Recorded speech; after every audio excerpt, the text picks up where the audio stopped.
नवी मुंबई व रायगड जिल्ह्यातील ताज्या बातम्या आणि घडामोडींसाठी सबस्क्राईब करा वादळवारा लाईव्ह चॅनल आणि दाबा बेल आयकॉन। पनवेलमध्ये बैलगाडा शर्यतीत बेधुंद दगडफेकीची घटना घडली होती। त्यानंतर आता त्याच राड्यात गोळीबार देखील झाल्याची बाब समोर आली आहे।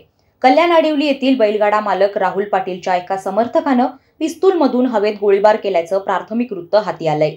याबाबत राहुल पाटीलसह त्याच्या 15 ते 20 सहकाऱ्यांवर पनवेलमध्ये गुन्हे दाखल करण्यात आल्याची माहिती मिळतेय। आत्ताच हाती आलेल्या वृत्तानुसार राहुल पाटील याच्या पनवेल पोलिसांनी मुसक्या आवळल्या असून त्याला अटक करण्यात आली आहे। मागील वर्षी बैलगाडा शर्यतीवरून झालेल्या एका वादामुळे तत्कालीन महाराष्ट्र बैलगाडा शर्यत अध्यक्ष स्वर्गीय पंढरीशेठ फडके आणि राहुल पाटील यांच्यामधील वाद टोकाला गेले होते। त्यात झालेल्या गोळीबारात पंढरीशेठ फडके दोषी ठरल्यानं त्यांना जेलबारी करावी लागली होती। ते काही महिन्यांनी जेलमधून सुटून बाहेर आले आणि काही दिवसातच त्यांचा प्रदीर्घ आजाराने दुर्दैवी मृत्यू झाला। त्यानंतर शांततेत बैलगाडा शर्यती पार पडत असतानाच आता पुन्हा एकदा बैलगाडा शर्यत अड्ड्यावर गोळीबाराची गंभीर घटना घडली आहे। दिनांक 12 मार्च रोजी पनवेलमधील ओवळे गावाजवळ बैलगाडा शर्यतींचं आयोजन करण्यात आलं होतं। यावेळी शेवटची लढत राहुल पाटील आणि दुसऱ्या गटात सुरू झाली। या लढतीत राहुल पाटील यांच्या बैलाचा पराभव झाला।